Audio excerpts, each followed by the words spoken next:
వచ్చే భాగ్యం దయచేయండి. ఆద్యంతం మీరే మహిమ పొందమని యేసు నామంలో అడుగుచున్నాం తండ్రి. Amen amen. దయచేసి కూర్చోండి. ఈ సమయంలో పాటల ద్వారా ప్రభు నామాన్ని మహిమపరుస్తాం. చిన్నపిల్లల తల్లులు ఎవరు కూడా ఇక్కడ ఉండొద్దు. దయచేసి ఆడియో కిడ్స్ రూమ్ లోకి వెళ్ళిపోవాల్సిందిగా కోరుతున్నాను.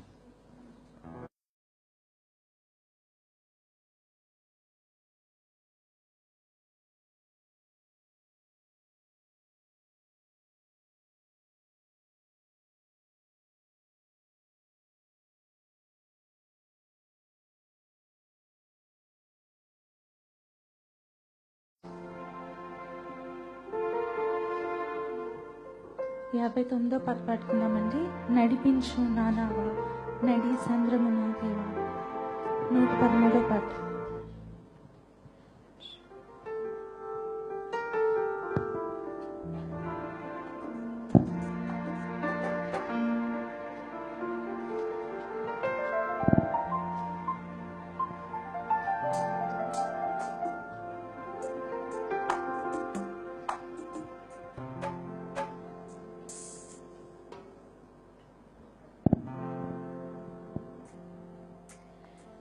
నడిపించు నానావా నడి సంద్రమున దేవా.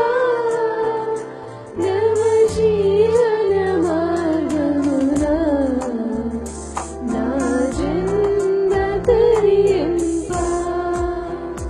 నడిపించు నానావా నడి సంద్రమున దేవా.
హల్లెలూయా.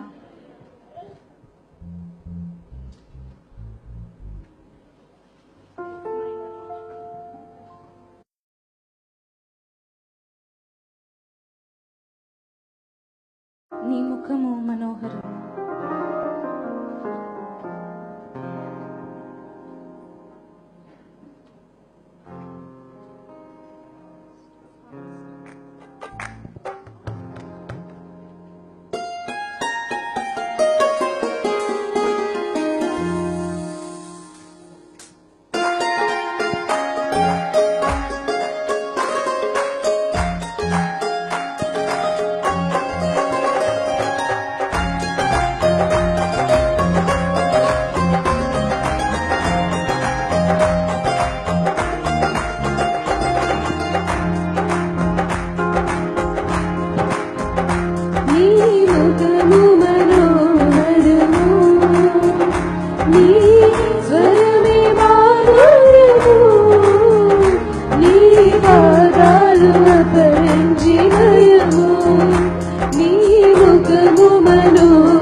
అందరు లేచి నించుందామండి. ఒక కీర్తన చదువుకుని దేవుని స్తుతించి ఆరాధన చేసుకుందాం.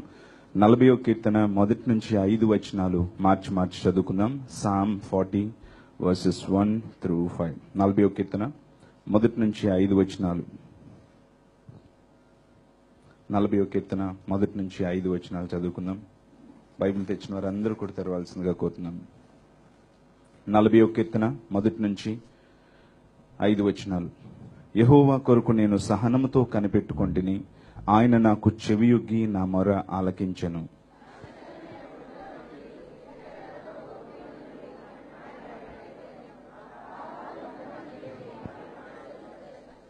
తనకు స్తోత్ర రూపమగు క్రొత్త గీతమును మన దేవుడు నా నోట నుంచెను.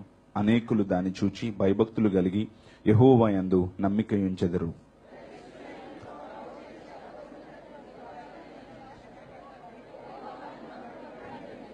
అందరం చదువుదాం. 5వ వచనం. యెహోవా నా దేవా, నీవు మా ఎడల జరిగించిన ఆశ్చర్యక్రియలను, మా ఎడల నీకున్న తలంపులను బహు విస్తారములు.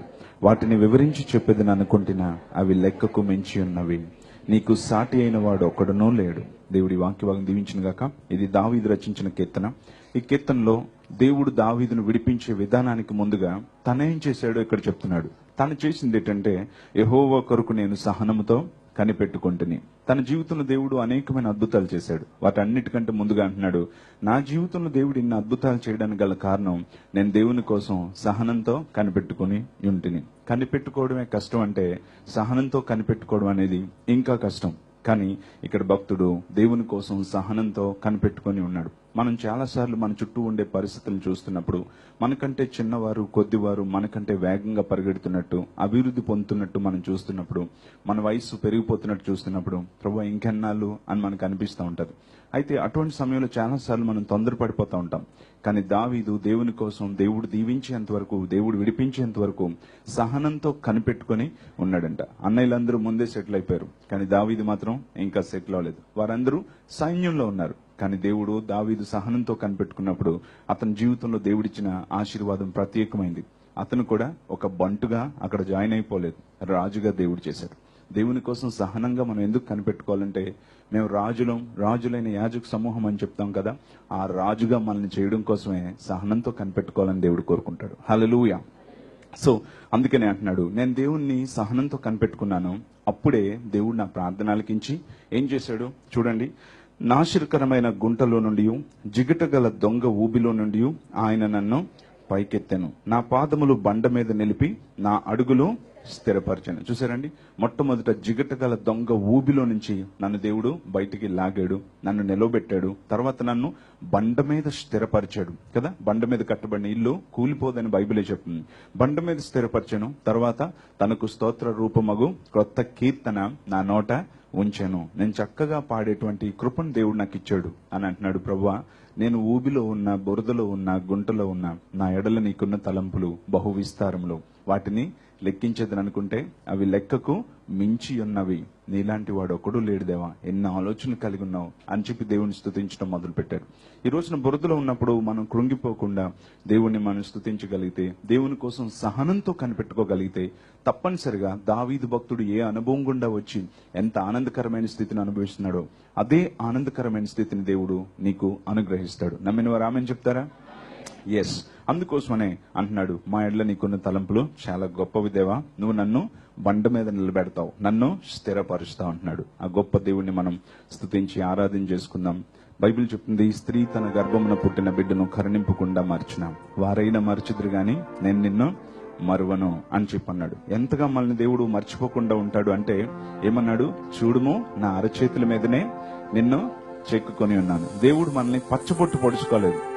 పచ్చబొట్టు అంటే తెలుసు కదా, చాలా మందికి తమకు ప్రియమైన వారి పేర్లు ఇష్టమైనప్పుడు ఏం చేస్తారు? పచ్చబొట్టు పొడుచుకుంటారు. తమిళనాడులో ఎంజీఆర్ అని చెక్కేసుకుంటారు.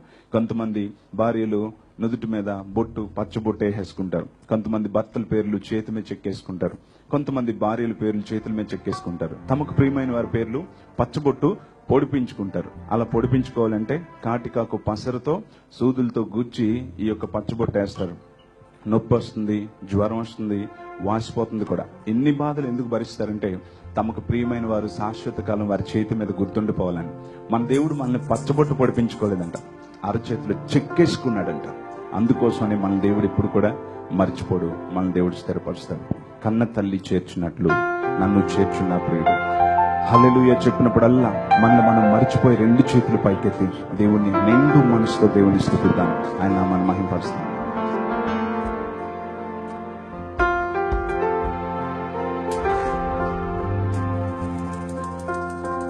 Hallelujah, Hallelujah, Hallelujah,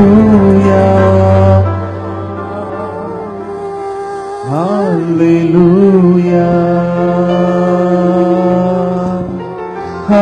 Hallelujah.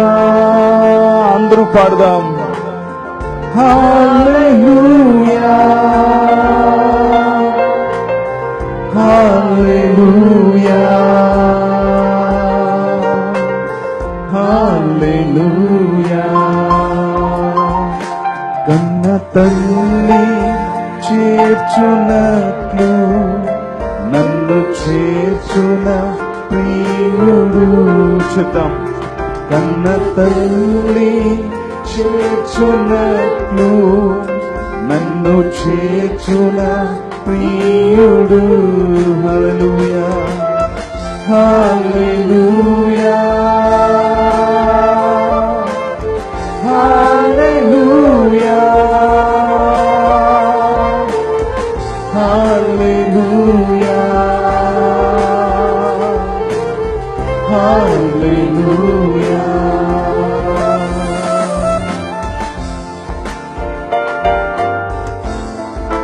చేయి పట్టి నడుపును, శిఖరముపై నిలుపును.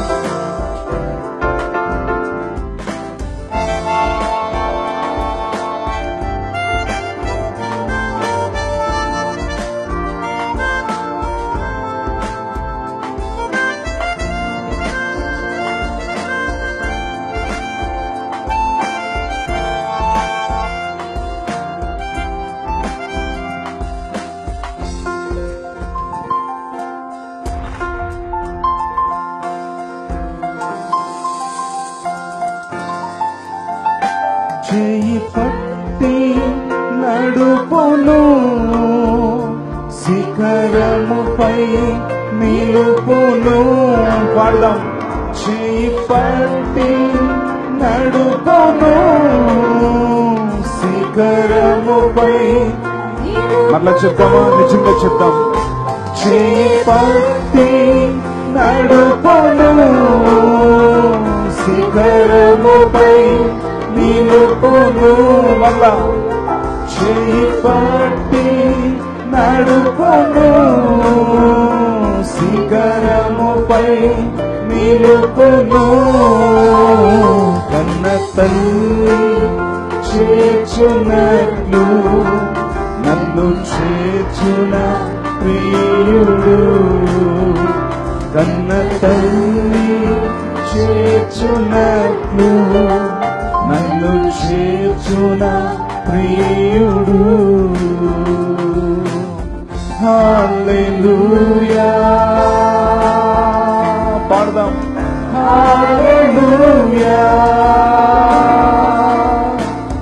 హల్లెలూయా హల్లెలూయా. అందరూ పాడదాం. హల్లెలూయా హల్లెలూయా హల్లెలూయా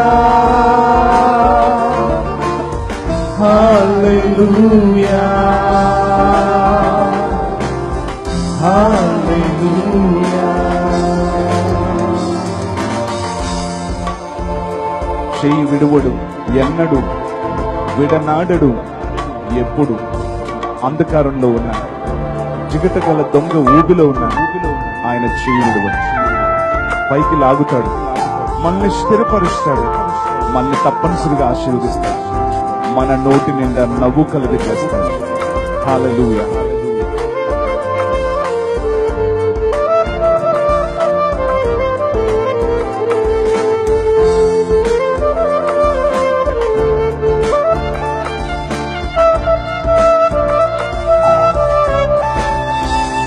చేయి విడువడు ఎన్నడు విడనాడడు ఎప్పుడు.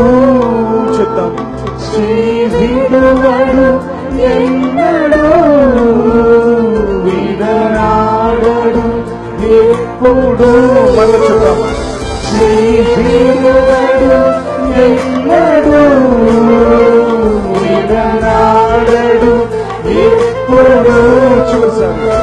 చేయి విడువడు ఎన్నడు విడనాడడు ఎప్పుడు. కన్న తల్లి చేర్చునట్లు నన్ను చేర్చున ప్రియుడు. కన్న తల్లి చేర్చునట్లు నన్ను చేర్చున ప్రియుడు.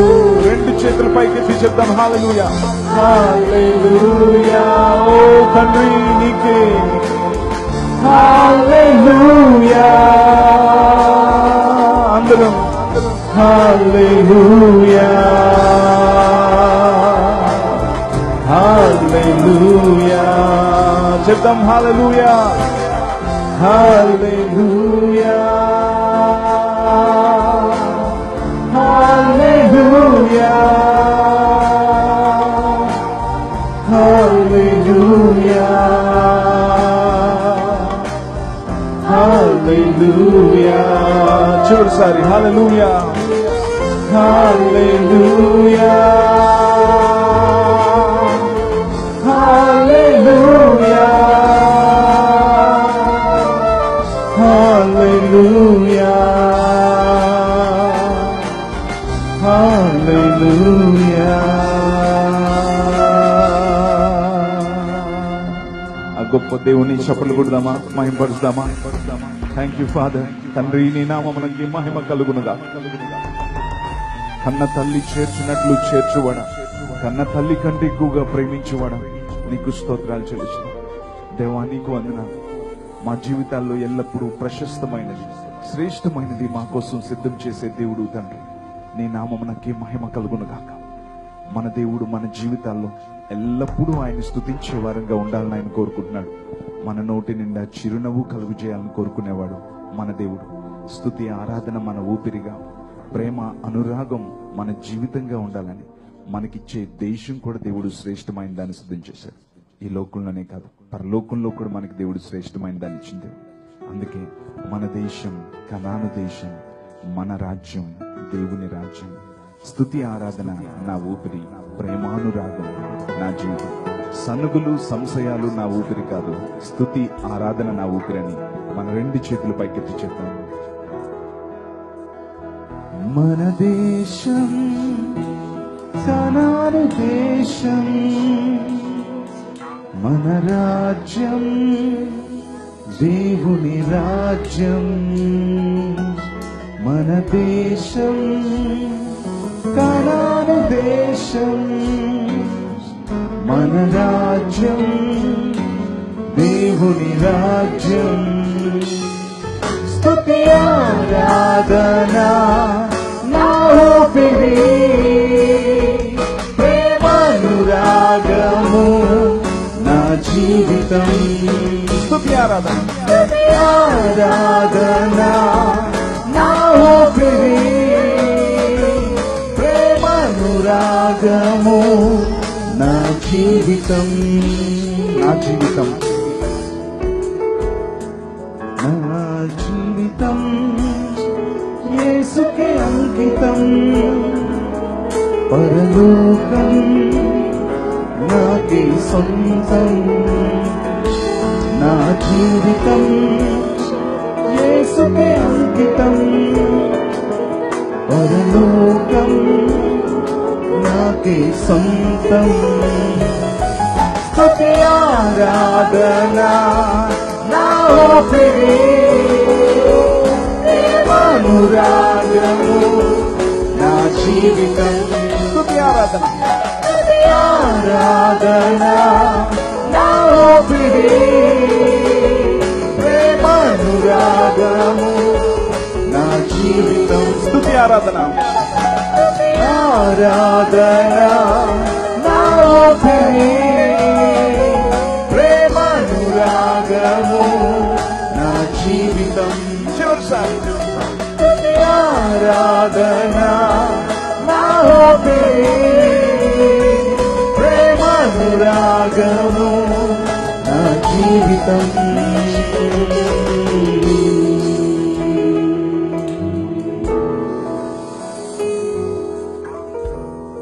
మన దేశం కనాను దేశం, మన రాజ్యం దేవుని రాజ్యం. Thank you father. తండ్రి నీకు వందనాలు. నీ నామమునకే మహిమ కలుగును గాక. నీ సన్నిధిలో ఆరాధించే గొప్ప ధన్యత భాగ్యం మాకు అందరికీ అనుగ్రహించినందుకు నీకు వందనాలు. ఈ సమయంలో నీ లేఖనాల ద్వారా మాతో మాట్లాడండి. ఈ స్తుతి యాగాన్ని యేసు నామములో మీకు సమర్పించుకొనుచున్నాము తండ్రి. అందరూ చెప్దాం ఆమేన్. ఎస్.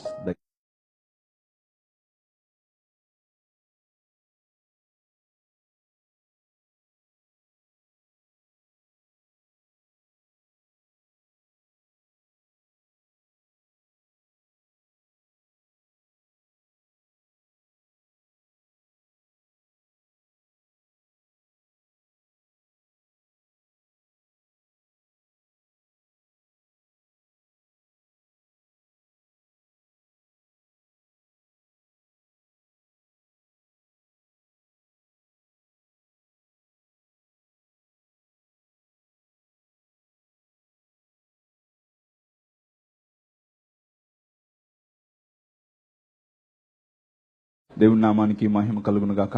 మనం దేవుని యొక్క వాక్యం వింటుండగా మన హృదయాన్ని దేవుని వైపుకి త్రిప్పుకుందాం. హృదయంలోనికి దేవుని యొక్క వాక్యాన్ని ఆహ్వానిద్దాం.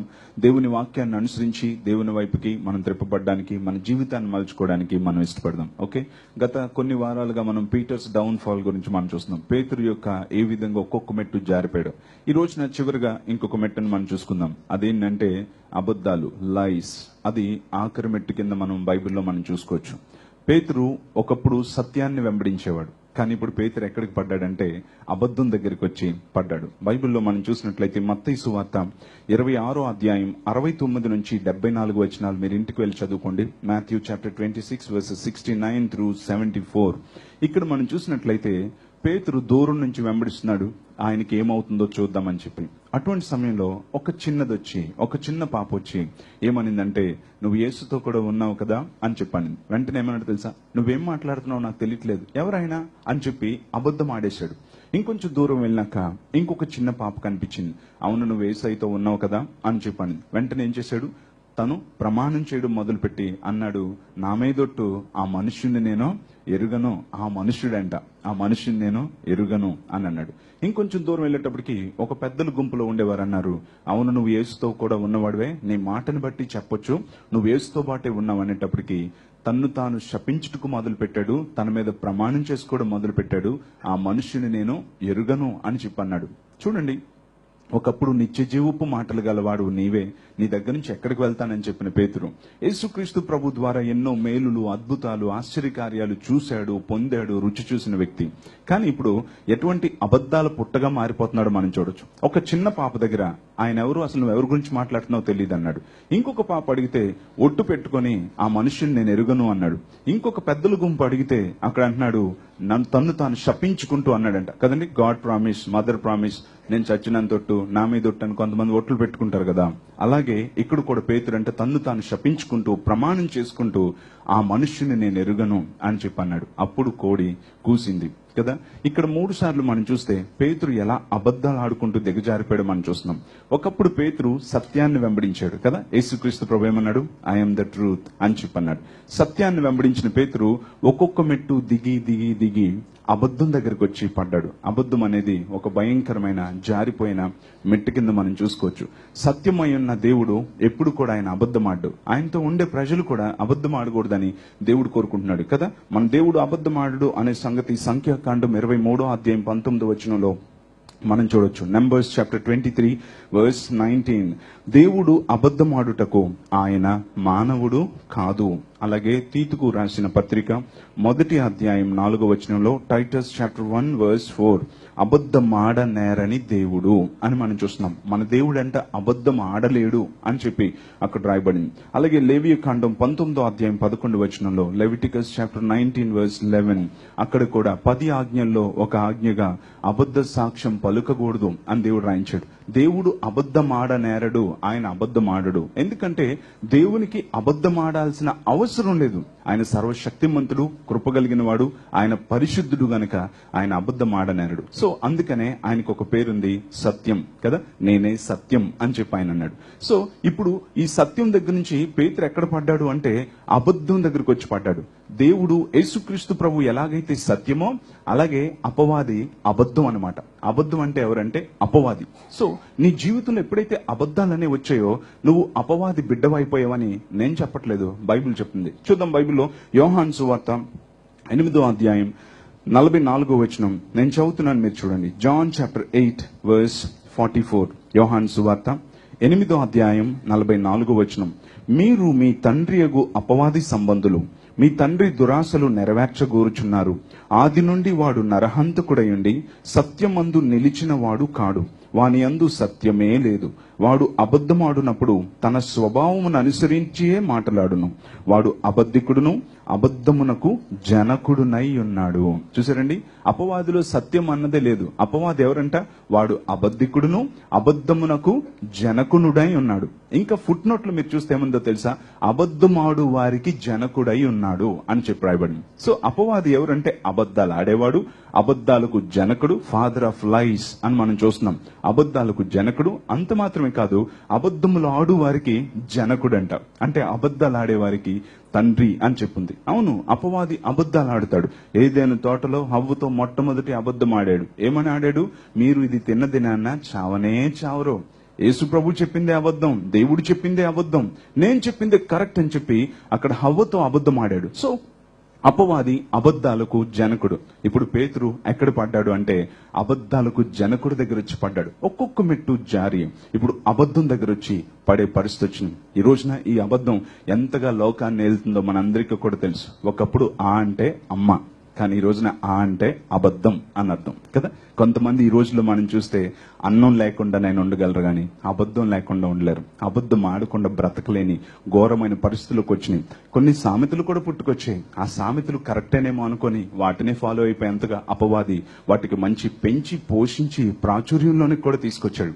అబద్ధం ఆడితే అతికినట్టు ఉండాలండి కదా. అది ఒక పెద్ద సామెత. దాన్ని అందరూ కూడా ఉపయోగించడం. 1000 అబద్ధాలు ఆడైనా ఒక పెళ్లి చేయాలండి, అదొక సామెత. 1000 అబద్ధాలు ఆడితే అసలు ఆ పెళ్లి ఉంటుందా, పెటాకులు అయిపోతుందా ఒకసారి ఆలోచించండి. కానీ ఇవన్నీ కూడా సామెతల కింద పుట్టుకొచ్చాయి.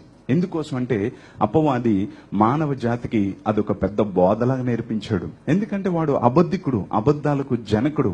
అందుకనే వాడు కొంత జనాంగానికి తండ్రిగా ఉందామని అనుకుంటున్నాడు. ఎవరికి తండ్రిగా ఉండగలడు?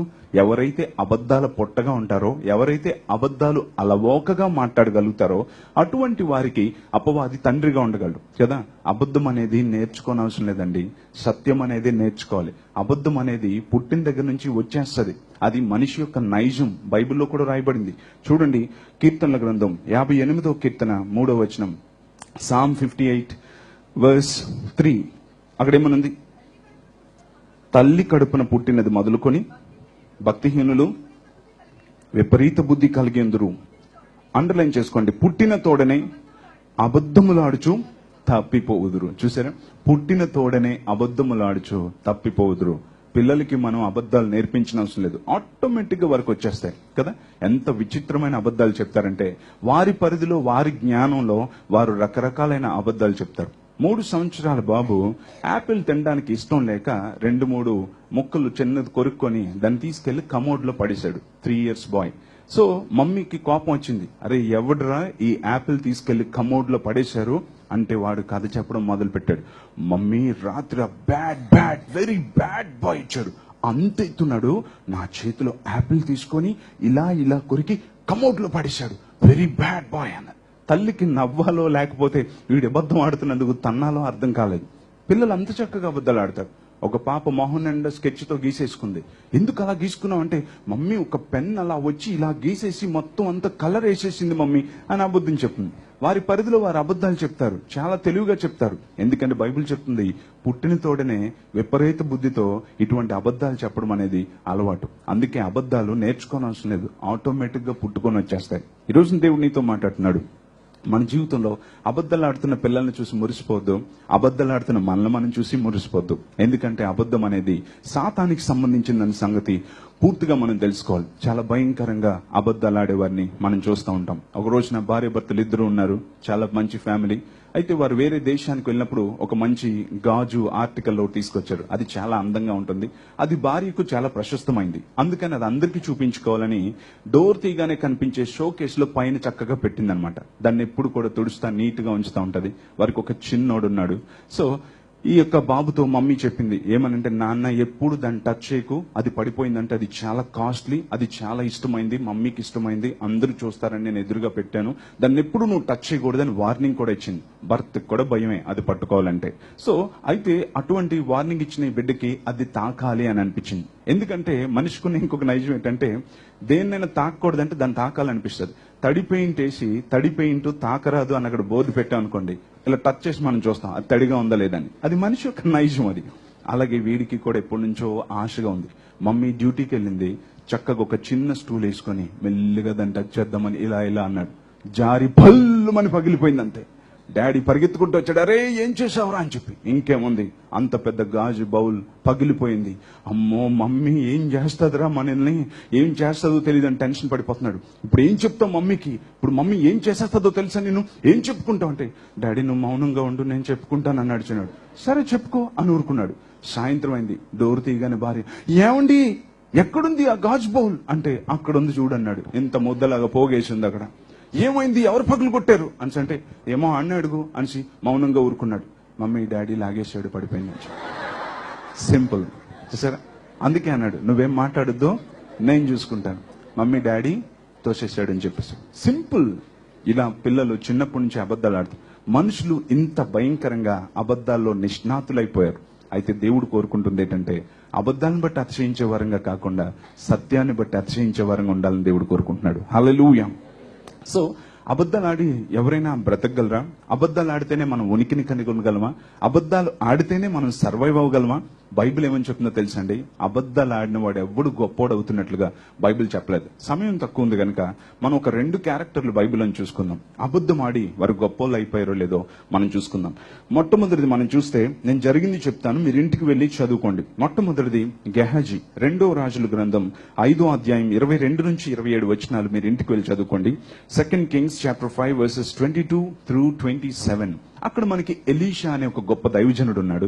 ఆ దైవజనుడి దగ్గర గెహాజీ అనే ఒక శిష్యుడు కూడా ఉన్నాడు. అక్కడికి మరి మనం చూసినట్లయితే సిరియా సైన్యాధిపతి అయిన నయమాన్ వచ్చాడు. అతను కుష్ఠరోగి. అతను గొప్ప విజయాలు సాధించిన వ్యక్తే గాని చివరిలో కుష్ఠరోగి అనే మాట ఉంది. అది చాలా అవమానకరమైన జీవితం. అది చాలా జనాల మధ్యన జీవించలేనటువంటి జీవితం. అటువంటి బ్రతుకు కలిగిన ఈ యొక్క సైన్యాధిపతి ఎన్నో ప్రయత్నాలు చేశాడు, పలుకుబడిని ఉపయోగించాడు, కానీ ఎక్కడ కూడా స్వస్థత రాలేదు. చివరికి ఆ వ్యక్తి ఏమని విన్నాడంటే, ఇక్కడ షోమ్రోన్ లో ఒక ప్రవక్త ఉన్నాడు, ఎలీషా అనే ఒక గొప్ప దైవజనుడు ఉన్నాడు, అతని దగ్గర స్వస్థత వస్తుందని వచ్చాడు. ఎలీషా చెప్పాడు, నువ్వు యోర్దాన్ నదిలో 7 సార్లు మునుగు, నీకు స్వస్థత వస్తుందని. యోర్దాన్ లో ఎప్పుడైతే 7 సార్లు మునిగి లేచాడో వెంటనే స్వస్థత వచ్చింది. ఆ వ్యక్తి ఆనందం తట్టుకోలేక, నా జీవితంలో ఎక్కడ పొందలేని స్వస్థత పొందాను సార్ అని చెప్పి వెండి వెలగల వస్త్రాలు దైవజనుడైన ఎలీషాకి ఇస్తే, దైవజనుడు అన్నాడు, నాకొద్దు, మీరు పట్టుకొని వెళ్ళిపోండి అని చెప్పి అన్నాడు. అంటే వెంటనే ఆ యొక్క వ్యక్తి ఆ రథం మీద తిరిగి అవన్నీ తీసుకొని వెళ్ళిపోతుంటే, ఎలీషా పక్కనే గెహాజీ అనే యొక్క శిష్యుడు ఉన్నాడు. ఈ వ్యక్తి లోపల అనుకుంటున్నాడు, మా గురువు గారు ఏంటి ఇలాగా అన్ని వద్దంటారు, ఆయనకు వద్దు కాబట్టి పక్కన నేనున్నా, నన్ను చూసి నాకు ఇవ్వచ్చు కదా, నాకు ఇవ్వకపోయి ఆయన వద్దని ఎలాగండి అని చెప్పి అనుకున్నాడు. బాగా ఆలోచించాడు. అప్పటికే సాతాను కెలికేస్తా ఉన్నాడు లోపల, ఎవరైనా నువ్వేదో ఒక అబద్ధం ఆడి సంపాదించేసుకో అని చెప్పి. అందుకోసం అని చెప్పి వెంటనే ఇలా తెర తీసి చూశాడు. చూసేటప్పటికి ఎలీషా గారు ప్రార్థనకు వెళ్లారు. మా గురువు గారు ప్రార్థనలోకి వెళ్తే 2 గంటలు గ్యారెంటీగా కళ్ళు తెరవరు, ఈ లోపల మనం అన్ని సర్దేద్దాం అని చెప్పి అనుకున్నాడు. అనుకొని ఎలీషా దగ్గర నుంచి ఏం చేశాడో తెలుసా, పరిగెత్తడం మొదలు పెట్టాడు. సార్ సార్ అని పరిగెడతా ఉంటే రథం ఆపి ఆ సైన్యాధిపతి అక్కడ రథం నుంచి దిగి ఎదురొచ్చేస్తున్నాడు. తన ఆనందం, తను పొందుకున్న మేలుతో తన స్థాయి మర్చిపోయి, అంతా క్షేమమా అని శిష్యుని అడిగితే, అంతా క్షేమమే గాని ఇప్పుడే మా గురువు గారు ఎలీషా గారు మీ దగ్గరికి పంపించారు, ఎందుకంటే ప్రవక్తల శిష్యుల్లో 2 వచ్చారు, వారికి వస్త్రాలు వెండి కావాలి, అందుకని మా గురువు గారు అడిగారు. అబద్ధాల పొట్ట కింద తయారైపోయాడు. ఎలీషా అడిగాడా, తెమ్మని చెప్పాడా, కానీ అబద్ధం కదండి. 2 శిష్యులు వచ్చారు, వారికి బట్టలు కావాలి, వెండి కావాలి అని చెప్పి అడిగారని ఎలీషా తన నోటితో తాను అడిగినట్లుగా ఈ వ్యక్తి అబద్ధాలు చెప్పడం మొదలు పెట్టాడు. అబద్ధం చెప్తే ఆ వ్యక్తి అన్నాడు, అదేంటండి ఆయన అడిగితే నేనేమన్నా రెట్టింపు తీసుకెళ్ళండి అని 2 మూటల నిండా ఇచ్చి 2 పనివారి నెత్తి మీద పెట్టి ఈ యొక్క శిష్యుడితో పాటు గెహాజీతో పాటు పంపించాడు. ఈ గెహాజీ తన ఇంట్లోకి వెళ్లి అన్ని పెట్టేసుకొని వారిద్దరిని పంపించేసి సైలెంట్ గా ఏం తెలియనట్లు ఎలీషా కళ్ళు మూసుకొని ప్రార్థనలుంటే ముందుకొచ్చి ఇలా నించున్నాడు. ఎలీషా కళ్ళు తెరిచాడు. కళ్ళు తెరిచేమన్నాడు, గెహాజీ ఎక్కడి నుంచి వచ్చావు అని అన్నాడు. ఎక్కడి నుంచి వచ్చావు గెహాజీ అంటే, నీ దాసుడినైనా నేను ఎక్కడికి పోలేదనను. సార్ నేను ఎక్కడికి వెళ్ళలేదు సార్, మధ్యలో మీరు నీళ్ళు అడుగుతారేమో అని, కాఫీ అడుగుతారేమో అని ఇక్కడే ఉండిపోయింది సార్ అని చెప్పి అంటున్నాడు. అప్పుడేమన్నాడు ఎలీషా, నువ్వు ఆ రథం వెనక వెళ్తున్నప్పుడు నా మనసు నీతో కూడా రాలేదా అని చెప్పి ఏమన్నాడు, నువ్వు ఇలా చేసావు గనక, ఇంత అబద్ధాలు కొరువు అయిపోయావు గనక ఏమన్నాడండి, ఆ యొక్క నయమానును విడిచిపెట్టిన ఆ కుష్ఠరోగం నీకు నీ కుటుంబాలకు సర్వకాలము ఉండునుగాక అని చెప్పగానే స్పాట్ లో కుష్ఠరోగం వచ్చి అక్కడి నుంచి రోగంతో బయటకు వెళ్ళిపోయాడు. గెహాజీ ఏం సంపాదించుకున్నాడు? అబద్ధం ఆడి కొంత ధనం సంపాదించుకున్నాను అనుకోవచ్చు, కానీ దాన్ని అనుభవించే స్థాయి లేకుండా పోయింది. ఏమన్నాడు, నీకు నీ కుటుంబానికి సర్వకాలం. ఎంత భయంకరమైన విషయం అండి. సర్వకాలం నీకే కాదు నీ కుటుంబానికి కూడా ఈ కుష్ఠరోగం అంటుకుంటుంది అంటే స్పాట్ లో కుష్ఠరోగం వచ్చింది. అక్కడి నుంచి కుష్ఠరోగంతో వెళ్ళిపోయాడు. దైవజన్ దగ్గర, దేవుని దగ్గర అబద్ధాలాడే అబద్ధాల పొట్ట ఏం సంపాదించుకున్నాడు? బాగుపడ్డా? కుష్ఠరోగాన్ని సంపాదించుకున్నాడు. అందుకే బైబిల్ ఏమని చెప్తున్నా తెలుసా? ఒకసారి చూడండి, సామెతల గ్రంథం 19వ అధ్యాయం 5వ వచనం. Proverbs chapter 19 verse 5. సామెతల గ్రంథం 19వ అధ్యాయం 5వ వచనం.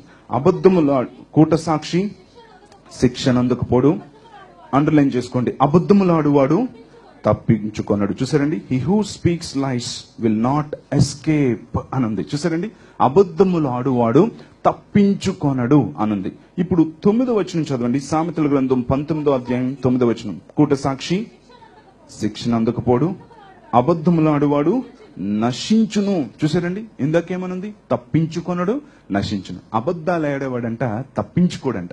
అబద్ధాలు ఆడేవాడు తప్పించుకునుడు, అబద్ధాలు ఆడేవాడు నశించును అని చెప్పి ఇక్కడ స్పష్టంగా బైబిల్ గ్రంథం చెప్తుంది. చూసారా? కనుకనే చాలా మందితో అపవాదం ఏమని అంటాడంటే, నీకు అబద్ధమే మార్గం, అబద్ధం చెప్తే నువ్వు తప్పించేసుకోవచ్చు అని అంటాం. కానీ సత్యమై ఉన్న దేవుడు ఏమని అంటున్నాడు తెలుసా? అబద్ధం ఆడితే నువ్వు తప్పించుకోలేవు, అబద్ధం ఆడేవాడు నశించిపోతాడు అని అంటున్నాడు. ఎందుకంటే అబద్ధం అనేది ఒక గడ్డి కప్పు లాంటిది. ఈ గడ్డి కప్పు లాంటి అబద్ధం ఏం చేస్తుందంటే, ఏదో ఒక రోజున ఎండకో గాలికో తుఫానుకో ఎగిరిపోతుంది, లేదా ఎండ కన్నా తగలడిపోతుంది. ఏదో విధంగా మొత్తానికి అది బయటపడిపోతుంది.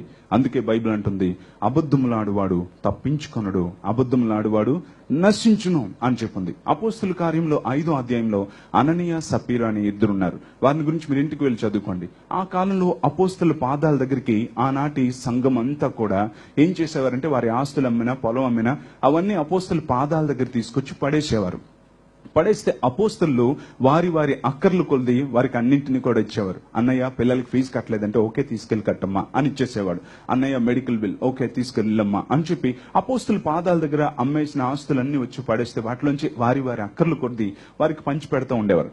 అటువంటి సమయంలో అననీయ సప్పీరా అని ఇద్దరు భార్య భర్తలు వారిద్దరూ కలిసి ఏకమైపోయి ఒక పొలం అమ్మి వారిద్దరూ కలిసి ఒకే మాట మీద నించున్నారు. వారిద్దరు ఏం చేస్తున్నారంటే అన్నారు, ఇప్పుడు మన ఇద్దరు అమ్మాం కదా, ఇదంతా అపోస్తలుల పాదాల దగ్గర పడేయడం అంత కరెక్ట్ కాదు, కొంత ధనం మనం నొక్కేద్దాం, లోపల దాచేద్దాం, నువ్వు నేను కలిసి ఒకే మాట మీద ఉందాం అన్న. ఓకేనండి అని చెప్పాను.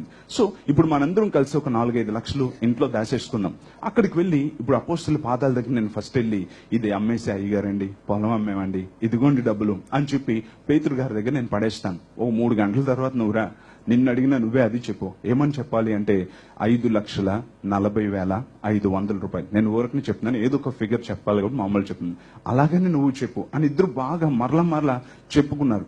ఎందుకోసం అంటే ఇద్దరు మాటలు తేడా రాకూడదు, అబద్ధం ఆడితే అతికినట్టు ఉండాలి కదా.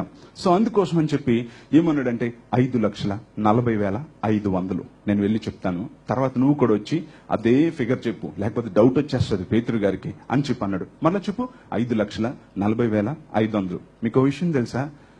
సత్యం చెప్తే మనం దేన్ని గుర్తుంచుకోని అవసరం లేదు, అబద్ధం ఆడేవాడు చాలా గుర్తుంచుకోవాలి. ఎందుకు తెలుసా? సత్యం చెప్తే అది ఎప్పుడు గుర్తుంటది, అబద్ధం ఆడేవాడికి గుర్తుండదు కాబట్టి కదా. కోర్టులో లాయర్ గారు కొంతమందికి చెప్తా ఉంటారు, యో ముందే చెప్పావు అదే చెప్పు, గంట కూడా చెప్పుకో, ముందు మొన్న ఏమన్నావు ఎంత కత్తి అన్నావు కదా, ఇప్పుడు కూడా అంత కత్తాను, మళ్ళీ బ్లేడు కర్ర అన్నావంటే దొరికిపోతావు రై అని చెప్పి వాడికి నేర్పిస్తారు. ఎందుకంటే అబద్ధం గనక 10 సార్లు చెప్పాలి ఆడికి. అది అబద్ధం అయినప్పుడు ఏమవుతుందంటే ఒక్కొక్కసారి ఒక్కొక్కటి చెప్తా ఉంటారు, సత్యం అయితే ఎప్పుడు ఒకటే చెప్తా ఉంటారు. అందుకోసం సత్యమై ఉన్నప్పుడు దాన్ని మనం గుర్తుంచుకోని అవసరం లేదు, ఆటోమేటిక్ గా అది గుర్తుంటది. కానీ అబద్ధం అయినప్పుడు 10 సార్లు కూడబలుచుకుంటా ఉండాలి అబద్ధం అయినప్పుడు. అందుకోసమనే వీరిద్దరు కూడబలుకున్నారు. తర్వాత ఏమైంది? అననీయ వెళ్ళాడు, అక్కడ పడేశాడు అపోస్తలుల పాదాల దగ్గర. సార్ ఇంత అమ్మామని. ఏమన్నాడు పేతురు?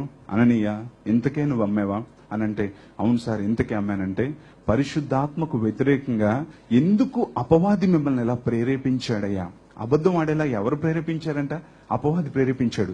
అబద్ధమాడు ఒక 3 లక్షలు మిగులుతాయి అని చెప్పి మాట్లాడాడు. అబద్ధమాడు కొంత వెనకేసుకోవచ్చు అని ప్రేరేపించాడు. అలా ప్రేరేపించడంతో అలా మాట్లాడావు. ఇలా నువ్వు అబద్ధం ఆడింది మనుషులతో కాదు, నువ్వు దేవునితో అబద్ధం ఆడావు అని చెప్తూ ఉండగానే ఆ మాటలు విని అక్కడే పడి చచ్చిపోయాడు అననీయ. యవనస్తులు వెళ్లి సమాధి చేసి వచ్చారు, ఇంకా బయటే ఉన్నారు. 3 గంటల తర్వాత భార్య వచ్చింది. ఏమ్మా పొలం అంతకే అమ్మారా? అవునండి, 5,40,500. తక్కువేమని ఇచ్చారండి అయ్యగారు అని చెప్పి అడిగింది కదా. ఎందుకమ్మా మీ ఇద్దరు ఇలా ఏకీభవిస్తున్నారు? అబద్ధాలు ఆడడానికి ఏకమైపోవడం ఏంటమ్మా? ఎంత భార్య భర్తలు ఏక శరీరం మగునంటే మాత్రం ఇంత అబద్ధాలు ఆడతారా అని చెప్పి అంటూ ఉండగానే తప్పమని పడి ఆమె కూడా చచ్చిపోయింది. బైబిల్ ఏమని చెప్తుంది? అబద్ధం ఆడువాడు తప్పించుకొనడు, అబద్ధం ఆడువాడు నశించిపోయారు చాలా మంది ఈ రోజుల్లో కదా. చిన్న స్థలం కోసం, గజం స్థలం కోసం ఏంటి, చిన్న రూపాయి కోసం, 100 రూపాయల కోసం కూడా అబద్ధాలు ఆడేస్తూ ఉంటారు. అబద్ధాలతోటే బ్రతుకుతూ ఉంటారు. నీ అబద్ధంతో నువ్వు సంపాదించింది నీకు నెమ్మదినివ్వదు. నీ అబద్ధంతో నువ్వు పొందుకున్న ఏది కూడా నీకు సంతోషాన్ని ఇవ్వదు. అందుకే బైబిల్ క్లియర్ గా చెప్తుంది, అబద్ధమాడువాడు నశించును, అబద్ధమాడువాడు తప్పించుకోడు అని చెప్పి అంటున్నాడు. ఈ రోజు నువ్వు కూడా అబద్ధాలు ఆడే వ్యక్తిగా ఉన్నావా? కొంతమంది అబద్ధాలు ఆడతారండి, వారు ఏం ఆలోచిస్తున్నారో తెలియకుండానే అబద్ధాలు ఆడేస్తూ ఉంటారు. చాలాసార్లు చూసి నాకే ఆశ్చర్యం అనిపిస్తుంది. నాకు తెలుస్తూ ఉంటుంది క్లియర్ గా వాళ్ళు అబద్ధం ఆడుతున్నారని. పోన్లే దేవుడు చూసుకుంటాడని అనిపిస్తూ ఉంటుంది. చాలా మంది అబద్ధం ఆడుతున్నప్పుడు అది ఏంటో కూడా తెలియకుండా కూడా కొంతమంది అబద్ధం ఆడేస్తూ ఉంటారు కదండి. ముఖ్యంగా వ్యాపారంలో ఉండేవారు కూడా రకరకాలైన అబద్ధాలు ఆడుతూ ఉంటారు. ఒక రోజున అక్కడ ఒక స్టోర్ కీపర్ ఏమంటే అక్కడ కావాల్సిన సామాన్ల గురించి ఏదో మాట్లాడుతుంటే ఒక ఆమె అడుగుతుంటే ఈ యొక్క స్టోర్ లో పనిచేస్తున్న ఈ అబ్బాయి ఆమెతో ఏమని చెప్తున్నాడంటే, ప్రస్తుతానికి లేదు మేడం, ఇప్పట్లో వచ్చేలా కూడా లేదు అని చెప్పన్నాడు. ప్రస్తుతానికి లేదు మేడం, ఇప్పట్లో వచ్చేలా లేదు అంటే స్టోర్ మేనేజర్ అవతల కౌంటర్ నుంచి విన్నాడు.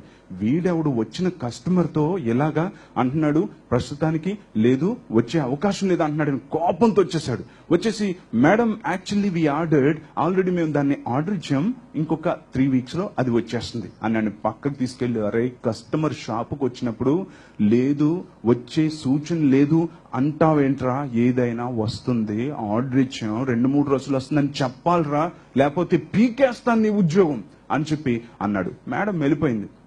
వాడు పక్కన బెత్తరపోయి చూస్తున్నాడు. ఏం అడుగుతున్నారు ఇంతకు మేడం అంటే, వర్షం అడుగుతున్నారు సార్, రెయిన్ అడుగుతున్నారు సార్. ఏమని అడిగారంట, ఏమయ్యా ఇక్కడ ఏమైనా వర్షాలు పడుతున్నాయంటే, లేవు మేడం ఇప్పుడు వర్షం పట్టలేదు అన్నంట. ఏమని దగ్గరలో వచ్చేలాగా ఉందా ఏమైనా అంటే, ఇప్పట్లో వర్షం వచ్చే సూచన లేదు మేడం అన్నాడు. ఇది ఇప్పట్లో వచ్చే ఈ సూచన లేదు అని అన్నానండి అని అన్నాడు. అప్పుడు ఇడు బెత్తరపోయాడు. ఏంటంట, ఆర్డర్ పెట్టాడంట, 3 రోజులు ఇస్తాడండి వర్షం కదా. కొన్నిసార్లు ఏం మాట్లాడతామో తెలీదు కదా. ఎందుకంటే అలవాటు పడిపోయిన ప్రాణం అంటారు కదా. 4 చప్పబడిపోయినట్టు ఉంటుంది కొంతమందికి. అబద్ధం ఆడకపోతే ఏంటి, ఈ మధ్యన అబద్ధం ఆడలేదు, 4 వీక్ అయిపోయింది అనిపిస్తూ ఉంటుంది కొంతమంది కదా. సో అబద్ధం ఆడేవాడు ఎప్పుడు తప్పించుకోడు, ఎప్పుడు కూడా అబద్ధం ఆడేవాడు దొరికేస్తాడు. అదే బైబిల్ గ్రంథం మనకి చెప్తుంది. కనుక ఈ రోజున మనం అబద్ధం ఆడేవారంగా ఉన్నామా, దాని నుంచి మనం బయటకు రావాలని దేవుడు కోరుకుంటున్నాడు. అంతేకాదండి, ఒక్క అబద్ధం ఆడితే చాలు, అక్కడి నుంచి మనం అబద్ధాలు ఆడుకుంటూనే వెళ్ళిపోతాం. ఎందుకంటే అబద్ధానికి కాళ్ళుండవు. అందుకని అది ఏం చేస్తుందంటే, ఆ అబద్ధం కాళ్ళుండవు గనక తను నిలదొక్కుకోవడం కోసం వేరే అబద్ధాలను ఆసరా కింద తీసుకుంటది, లేకపోతే అది తూలిపోతూ ఉంటది. అందుకని అబద్ధం ఏం చేస్తుందంటే వేరే వాటిని ఆసరా తీసుకుంటూ ఉంటది. అందుకని ఒక్క అబద్ధం మొదలు పెడితే చైన్ రియాక్షన్ లాగా ఉంటది, ఇంకా వరుస పెట్టి ఆడుకుంటూ వెళ్ళిపోవడమే. అందుకే ఒక ఆయన అన్నాడు, a lie has no legs, it requires other lies to support it అని చెప్పన్నాడు. చూసారండి, అబద్ధానికి కాళ్ళు లేవో అది ఎప్పుడు ఇతర అబద్ధాల యొక్క సపోర్ట్ ని తీసుకుంటుంది అని చెప్పి. కనుక అబద్ధం అనేది చాలా భయంకరమైంది. ఒక్కసారి అందులో మనల్ని అపవాది దింపాడు అంటే అందులో మనం ఇంకా కంటిన్యూ అయిపోతూ ఉంటాం. అందులోంచి మనం బయటికి రావాలని దేవుడు కోరుకుంటున్నాడు. సో అబద్ధాలు ఎందుకు మనం ఆడుతాం? ఒకటి, మనకి దేవుని మీద విశ్వాసం లేకపోవడం వలన. మనకి ఎప్పుడైతే దేవుని మీద నమ్మకం లేదో మనం అబద్ధాల ద్వారానే బయటకు రాగలమని అనుకుంటాం. సత్యం మిమ్మును స్వతంత్రులుగా చేయను అని దేవుడు అన్నాడు. కానీ మనకి ఆ మాట మీద, ఆ సత్యవంతుడైన దేవుని మీద నమ్మకం లేకపోవడం వలన మనం ఏం చేస్తామంటే అబద్ధం ఆడుతూ ఉంటాం. ఎందుకంటే మనకి దేవుని మీద నమ్మకం లేదు కనుక. నమ్మకం ఉంటే మనం అబద్ధం ఆడాల్సిన అవసరం లేదు, మన దేవుడు నమ్మకమైన వాడు కనుక. రెండవదిగా, మనం ఎప్పుడైతే పాపంలో బ్రతుకుతున్నామో అప్పుడు మనం అబద్ధాలు ఆడాల్సిన పరిస్థితి వస్తుంది. నువ్వు దేవునికి ఇష్టకరంగా ఉండి నువ్వు ఫెయిర్ గా ఉంటే గనక నీకు అబద్ధం ఆడాల్సిన అవసరం లేదు. కానీ నువ్వు ఎప్పుడైతే పాపం వైపుకి తడబడుతూ అడుగులు వేస్తున్నావో అప్పటి నుంచి నీ మాటలో మార్పు వస్తుంది, నువ్వు అబద్ధాలు ఆడడం మొదలు పెడతా ఉంటావు. కనుక అబద్ధం ఆడి నువ్వు ఎప్పుడు పడితే అప్పుడు తప్పించుకోవడానికి ప్రయత్నించినా నువ్వు తప్పించుకోలేవు. దాంతో ఎన్నో అబద్ధాలు ఆడుకుంటూ ఉండాల్సి వస్తుంది. నువ్వు చెప్పినట్లుగానే కాలేజ్కి వెళ్ళి వస్తే నువ్వు అబద్ధం ఆడాల్సిన అవసరం లేదు. కానీ నువ్వు కాలేజ్కి వెళ్లకుండా సినిమాకి వెళ్ళి వస్తే నువ్వు అబద్ధం ఆడాలి. ఎందుకంటే కాలేజ్కి వెళ్ళాను మమ్మీ, స్పెషల్ క్లాస్ మమ్మీ అని అబద్ధం ఆడాలి. ఎక్కడ క్లాసు? పలానా దగ్గర. ఎవరు ఫ్రెండ్? పలానా ఫ్రెండ్. ఒకటి అబద్ధాలు ఆడుకుంటూ జీవితాన్ని నాశనం చేసుకుంటాం. కనుక పాపంలో ఉండేవాడు అబద్ధాలు ఆడుతాడు.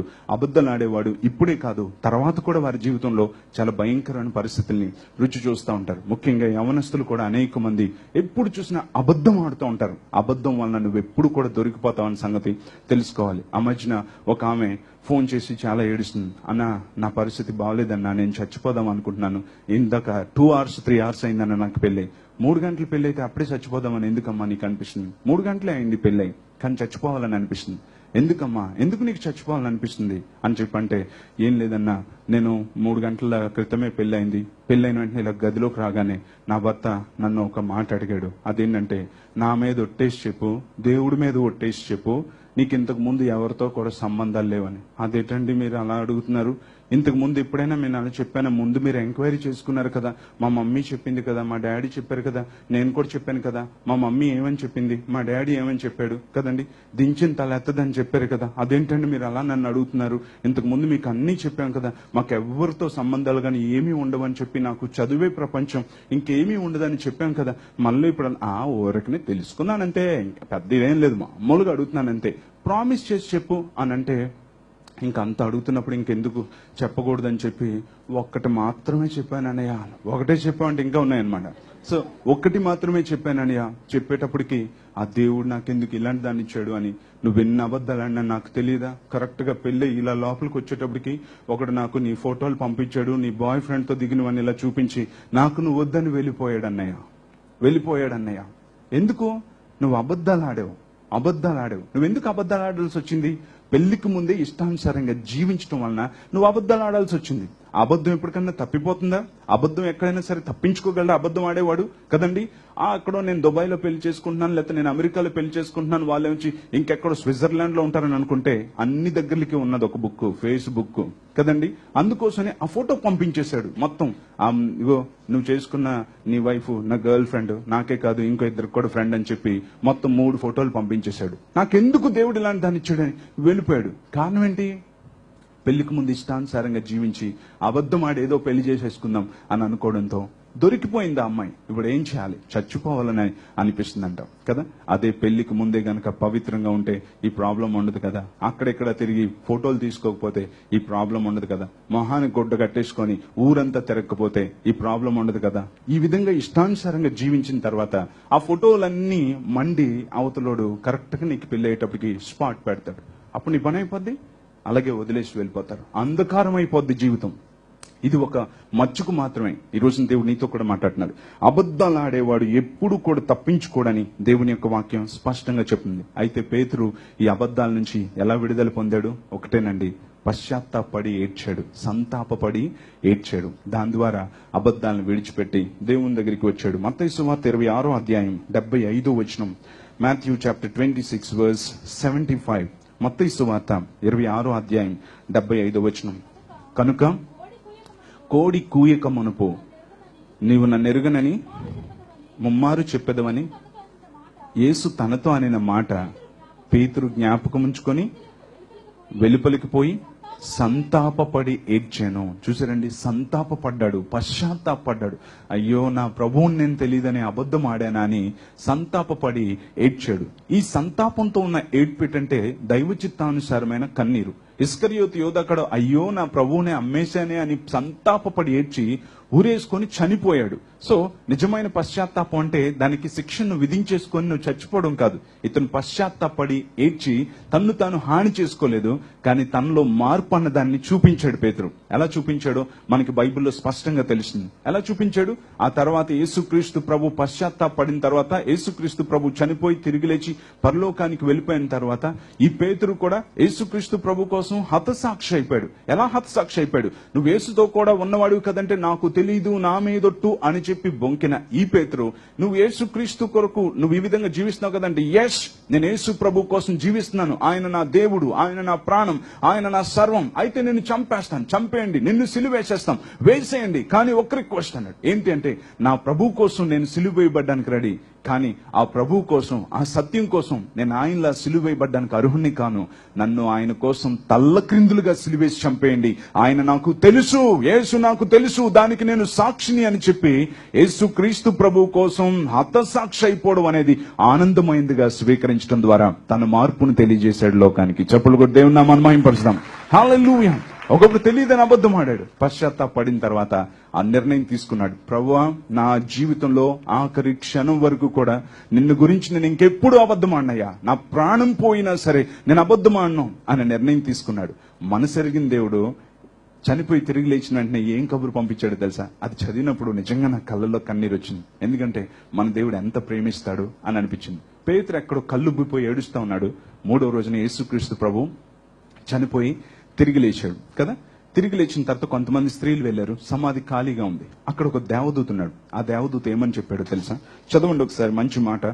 మార్కు సువార్త 16వ అధ్యాయం 7వ వచనం. Mark chapter 16 verse 7.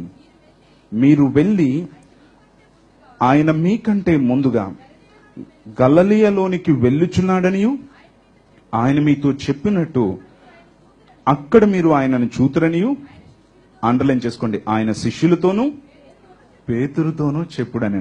ఇక్కడ ఏమని చెప్తున్నాడు తెలుసా? అక్కడున్న స్త్రీలతో అంటున్నాడు, మీరు వెళ్ళండి, గలిలయలో ఆయన మీకంటే ముందుగా వెళ్ళారు, అక్కడ మీరు చూస్తారు అని శిష్యులతో చెప్పండి అని చెప్పి, అలాగే పేతురుతో కూడా చెప్పండి అని చెప్పి ఇక్కడ చెప్పాడు. పేతురు శిష్యుడు కదా, కానీ స్పెషల్ ఇన్విటేషన్. పేతురు చాలా బాధపడుతున్నాడు, చాలా పశ్చాత్తాపడుతున్నాడు, చాలా కృంగిపోతున్నాడు. అందుకని శిష్యులతోనూ అలాగే పేతురుతో కూడా చెప్పండి, పేతురుతో కూడా చెప్పండి. ఎంత ప్రేమ కలిగిన దేవుడు! పేతురుని కూడా దేవుడు ఎంతగా ప్రేమించాడు, సమకూర్చాడు. కనుక ఈ రోజున మనం కూడా అబద్ధాల్లోనే ఉండిపోద్దు, విడిచిపెడదాం, ఒప్పుకుందాం, పాపం నుంచి బయటకు వద్దాం. అబద్ధాన్ని విడిచిపెట్టి సత్యం వైపుకి వస్తే సత్యవంతుడైన దేవుడు నిన్ను స్వతంత్రునిగా చేస్తాడు. The truth will set you free అని బైబిల్ చెప్తుంది. సత్యం మిమ్మను స్వతంత్రులనుగా చేయను అనుంది. కనుక సత్యంలోనికి వద్దాం. భర్త దగ్గర అబద్ధాలు ఆడుతున్నావా? భార్య దగ్గర అబద్ధాలు ఆడుతున్నావా? తల్లిదండ్రుల దగ్గర అబద్ధాలు ఆడుతున్నారా? పిల్లల దగ్గర అబద్ధాలు ఆడుతున్నారా? ఈ అబద్ధం ఏ రూపంలో ఉన్నా అబద్ధం అనే సంగతి మనం తెలుసుకోవాలి. ఇందాక నేను ఒక విషయం చెప్పాను కదా, పెళ్ళైన తర్వాత ఆ వ్యక్తి అడిగాడు, నీకు ఇంతకు ముందు ఏమైనా ఉన్నాయని. అలా అడగడం కూడా కరెక్ట్ కాదు, అలా చెప్పడం కూడా కరెక్ట్ కాదు. పెళ్ళైన తర్వాత ఎప్పుడు కూడా పాతవి గతించాను, ఇదిగో క్రొత్త వాయను అన్న మనస్తత్వం కలిగి ఉన్నప్పుడే క్రొత్త జీవితాన్ని అందరూ కూడా చూడగలుగుతారు. అది చెప్పకపోతే నేను అడగాలి అనే ఆలోచన వస్తుంది. అందరూ అలాంటి వారు ఉండరు, ఎవరో కొంతమంది అలాంటి వాళ్ళు ఉంటారు. మాక్సిమం అందరూ అమ్మాయిలు అందరూ కూడా మంచిగానే ఉంటారు. ఓకే, సో కానీ ఇక్కడ మనం తెలుసుకోవాల్సింది ఏంటంటే, పేతురు లాంటి మనస్తత్వంతో సత్యం నుండి అబద్ధానికి జారిపడ్డ పేతురు మరలా సత్యం వైపుకి త్రిప్పబడ్డాడు, సత్యం కోసం చనిపోవడానికి ఇష్టపడ్డాడు. అటువంటి జీవితం మనం కూడా కలిగి ఉండాలని దేవుడు కోరుకుంటున్నాడు. ప్రార్థన చేసుకుందాం.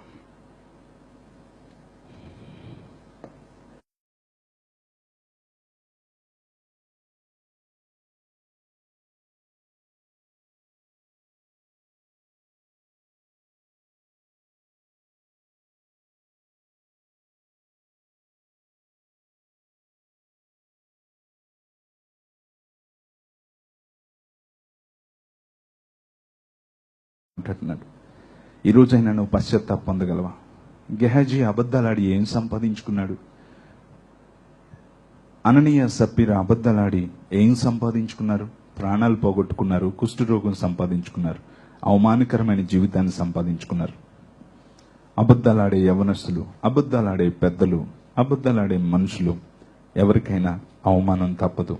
ఏదో ఒక రోజు అది బయటపడుతుంది. అందుకని నువ్వు అబద్ధాలు ఆడే వ్యక్తి అయితే, ప్రభువా నన్ను క్షమించు, అబద్ధాలు ఒకటి విడిచిపెడుతూ సత్యం వైపుకి నేను వస్తానయ్యా, నన్ను క్షమించు, పాపాన్ని విడిచిపెడతాను ప్రభు. పాపం వల్లనే నేను అబద్ధాలు ఆడాల్సి వస్తుంది, తప్పు చేయడం వల్లనే అబద్ధాలు ఆడాల్సి వస్తుంది. నేను ఇక మీదట అబద్ధాలు ఆడను తండ్రి, నన్ను క్షమించు తండ్రి, నాకు నీ కృప చూపించు తండ్రి అని ప్రార్థించండి. ప్రభు యొక్క సహాయాన్ని కోరుకోండి. దేవుడు మిమ్మల్ని తప్పనిసరిగా కనికరిస్తాడు. ఎంత ప్రేమ కలిగిన దేవుడు! శిష్యులతోనూ అలాగే పేతురుతో కూడా చెప్పండి, నేను సజీవునయ్యానని అని కబురు పంపించాడు దేవుడు. ఎంత ప్రేమ కలిగిన దేవుడు! ఈరోజు దేవుడు నీతో కూడా మాట్లాడుతున్నాడు. మన దేవుడు మనల్ని ప్రేమించే దేవుడు. తప్పిపోయావు కదా అని చెప్పి నీతో చీ అని దూరం చేసుకునే దేవుడు కాదు. నువ్వు ఒప్పుకొని విడిచిపెట్టి, సంతాపడి ఏడ్చి ఒప్పుకొని విడిచిపెడితే నువ్వు దేవుని యొక్క కనికరాన్ని, కృపను పొందుకుంటావు. అందుకని ప్రభు వైపుకి చూడు, అబద్ధాలను విడిచిపెట్టు, సత్యం వైపుకి తిరుగు, సత్యం కోసం నిలవబడు. కొన్ని కష్టాలు వచ్చినా నిలవబడు, అందులో ఉండే ఆనందమే వేరు. అబద్ధాలు ఆడితే కొంతకాలం నువ్వు సర్వైవ్ అవ్వచ్చు, కానీ తర్వాత నువ్వు దొరికిపోతావు. అందుకే విడిచిపెట్టండి. ప్రభువా నన్ను క్షమించు, ఈ రోజు నుంచి నేను ఈ పాపిష్టి జీవితాన్ని కలిగి ఉండనయ్యా, నన్ను క్షమించు అని అడుగుదాం. తండ్రి నీకు స్తోత్రాలు. ఈ వాక్యం విన్న ప్రతి ఒక్కరిలో ఈ యొక్క వాక్యం నూరింతలుగా ఫలించగలటకు సాయం చేయండి. హృదయాల్లో దీన్ని స్థిరపరచండి. సత్యంలో ఉన్న ఆనందాన్ని, ఆహ్లాదాన్ని, సంతోషాన్ని ప్రతి కుటుంబం అనుభవించగలటకు సాయం చేయండి. యేసు నామములో అడుగుచున్నాము తండ్రి, ఆమెన్, ఆమెన్. అలాగే మనం ప్రభు వల్ల ప్రవేశిద్దాం. మనం పరీక్ష చేసుకుందాం. నేను మీకు అప్పగించిన దాన్ని ప్రభు వలన పొందితిని. ప్రభు అయిన యేసు తాను అప్పగింపబడిన రాత్రి ఒక రొట్టెనెత్తుకొని కృతజ్ఞతాస్తుతులు చెల్లించి దాన్ని విరిచి, ఇది మీ కొరకైన నా శరీరము, నన్ను జ్ఞాపకం చేసుకున్నట్టుగా దీన్ని చేయడని చెప్పాను. ఆ ప్రకారమే భోజనమైన పిమ్మట ఆయన పాత్రనెత్తుకొని, ఈ పాత్ర క్రొత్త నిబంధన వలన నా రక్తము, నన్ను జ్ఞాపకం చేసుకున్నట్టుగా దీన్ని చేయుడని చెప్పాను. తండ్రి, నీ శరీరాన్ని బట్టి, నీ రక్తాన్ని బట్టి నీకు స్తోత్రాలు. నిన్ను జ్ఞాపకం చేసుకొని నీ వరకు, నీ కొరకు జీవించే కృప దయచేయండి. యేసు నామములో అడుగుచున్నాం తండ్రి, ఆమెన్. ఆమెన్.